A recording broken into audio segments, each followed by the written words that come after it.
You're listening to the Everyday Astrology Podcast. I'm Hilary Scott, your astrologer, and I'm here to bring you the current planetary conditions. So, we are about to experience the summer solstice, which will be a big shift in energy. Kind of the big news of the week, but the sun also, that marks the summer solstice when the sun moves into Cancer. So that's a big shift of energy away from the Gemini, like super busy, got to get things done. It's very sort of like, it depending, of course, on your energy. If you like jive with that energy, then the super fast moving intellectual going is not hard on you. But if you are kind of more earthy or grounded, then it can be quite exhausting, the Gemini energy. So this should kind of plant you down in more nurturing, home-centered, very kind of the Cancerian energy. It can anticipate needs. You'll be able to take care of your loved ones and yourself more, your property, your yard, the things that are nurturing to us humans will now become important. So the summer solstice is one of the power points of the year, and you can kind of look ahead to the month or the months ahead, the season ahead, when you look at the chart of the solstice. So it is very, I think, promising in a lot of ways, considering what we've all just been through. There is a depth to it because the Venus and Pluto will be trining each other.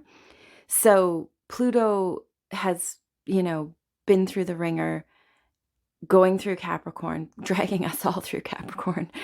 And our structures, our foundations, being in Capricorn, our systems like government and education and the medical system and these things that we that they became kind of like parents, essentially, because Capricorn and Cancer are like the parent energy, father and mother. And that has all just been basically kind of torn to shreds for the past, since Pluto went into Capricorn, which I think that was 2008. That's a long process. Pluto's a slow mover. So, but this last little while, the last couple of years, it's been even more intense, and Jupiter has been there with it, and Saturn has also been there with it, and Mars, when it all started in 2020, they were all piled up together. So it got really intense, this restructuring of society. So hopefully, I like to think positively, all of the things we've just been through, and it's like exposed kind of the roots or the trauma. It's brought it to the surface so that we can feel it and heal it and change it. So that during the solstice being activated, but with a trine from Venus, there's like an attracting what we value, and like in a very peaceful, what we value can be very loving and peaceful and healing and kind, and all those Venusian kind of energies that make life like lovely, that can be brought together. So we understand where we've been, what we've been through, and now we can kind of, I guess, separate the wheat from the chaff, like sift out the shitty stuff and keep all that was like good and helpful. And we can see that now. There's a depth of perception that we can really kind of mine the good bits from with this summer energy. And it's also the moon that day will be conjunct Jupiter, and the moon will also be sextiling Mercury. That's another great energy because, well, it's like, that is a good energy because Jupiter is a benevolent energy. It wants to bring up and bring us to the ideas and the philosophies and the growth that we need to like fully embrace being humans on this earth and expand our lives. Because when we sort of shut down and hole up and like stop growing, then we basically just start wilting, and then we eventually die. So we're all going to die at that no one gets out alive. But while we're here, we might as well use And then I do believe it'll give us a longer life too, if we use this energy to grow and evolve and become who we were meant to be. Mercury is also connected to Jupiter. They're sextile one another and the moon.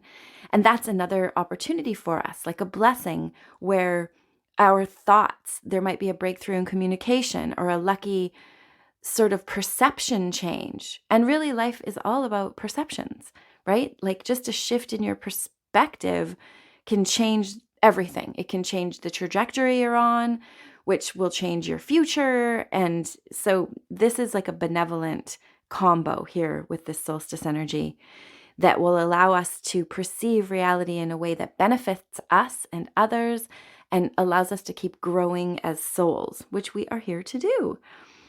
Also, Wednesday, Venus, after these kind of important connections Venus makes with Pluto, it will move into Gemini.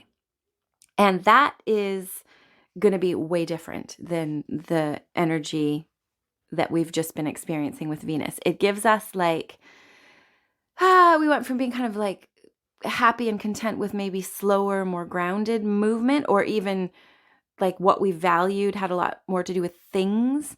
And when Venus moves into Gemini, it's going to be ideas and thoughts and communications, and our gifts of communication will be enhanced.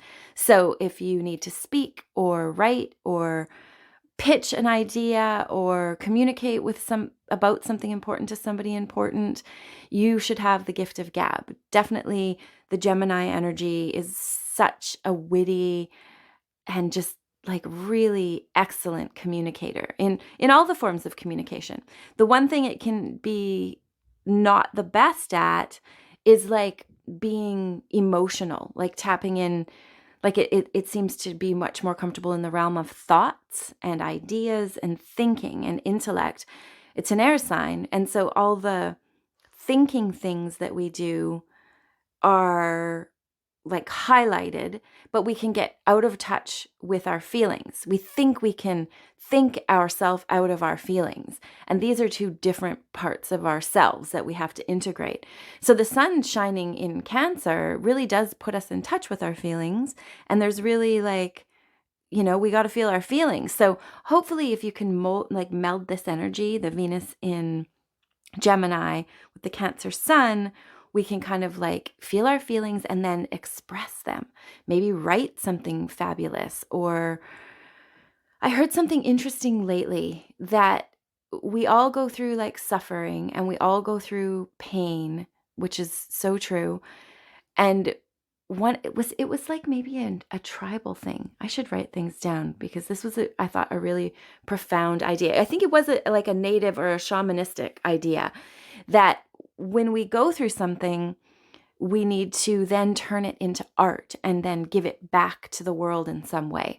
So whatever our suffering or our lesson or the trauma or crisis or whatever it was that we went through, we then have to go and turn it back into something beautiful, or not even beautiful, but just something to share, like outwardly express. And then through that activity, we gain back the power that we lost or seemed to have lost when we went through the trauma or the crisis. I just thought that was such a nice idea. And especially at the solstice, it's a really good time to mark your, use your calendar or the one that I made and write down what you want to create for the next 3 months. Like capture what your goals are for this next summer energy. And having the intellectual energy here too is very helpful to us to like plan carefully. And also with the Jupiter energy, we can like expand our consciousness, which is fabulous. Heading towards the end of the week, the moon will go in the 23rd and on Friday it will be like a calmer energy with the moon in Taurus. You'll feel like, oh, maybe I can do some gardening, get your feet on the ground and your hands in the dirt and feel like connected and you can be still. That's the thing about the Taurian energy is it has no need to change. If it's content with the way things are, it would never change. Like why broke or why fix what isn't broke? So it's that kind of energy. But then at the end of Friday in the afternoon, it will conjunct Uranus, and that all goes out the window.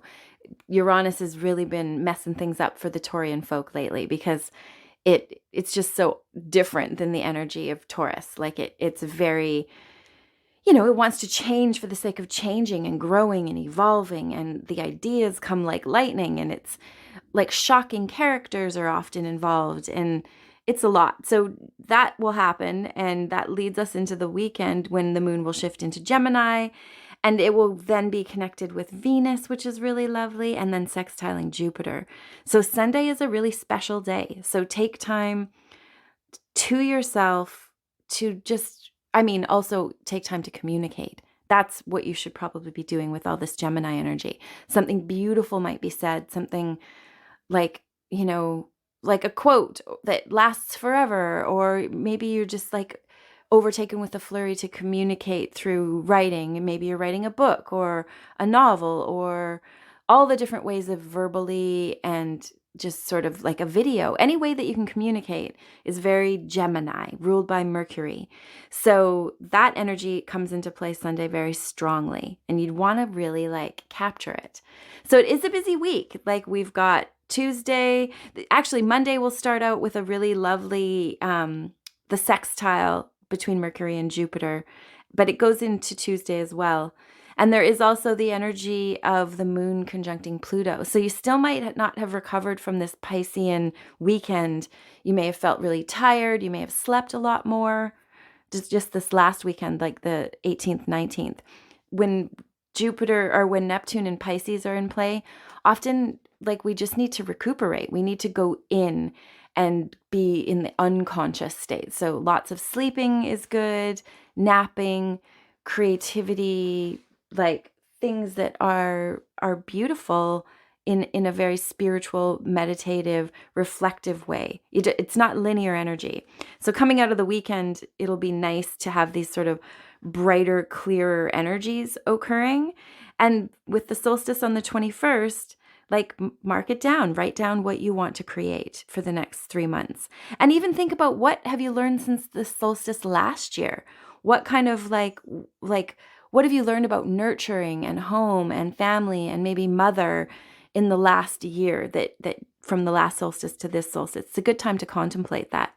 And it might have been, big changes for you. And it's good to kind of understand the power of these cycles that we're living in so that we can ride them and use the frequencies to create our best lives and be our most fulfilled humans. Meet our potential, meet our purpose. That's what we're here for. And then just to recap, Mercury will go into Gemini, or not Mercury, Venus will go into Gemini on Wednesday, which is going to shift things significantly into a much like, we're going to value communication a lot more. And then coming up to the weekend, we've got Friday with the moon conjunct Uranus. So it's like an excitable day. Keep grounded. Try not to don't drink a bunch of coffee and like hype yourself up on caffeine. You need to take care of your electrical system, take care of your nervous system, and be grounded so that you don't burn out or like bump your head or burn yourself or like something accidental because you're moving too quickly. And then the weekend, the Taurian, the moon will go into Gemini. It will conjunct Venus. And that is just like really good. So Sunday especially will be like a very peaceful, lovely day. And Saturday leading up to that will also be like, it'll be notable, but I believe in very productive ways. So yeah, things are moving. We're halfway through the year. So I hope everything is going really well for you and that you're able to integrate this incredibly difficult kind of tumultuous energy we've gone through in the last little while. I mean, gosh, it's been going on for years now, really. So hopefully you're all okay and everything is working out for you and you're tapping into this energy and using it to the best of your ability. Thank you so much for listening and many blessings for this most potent shift in energy.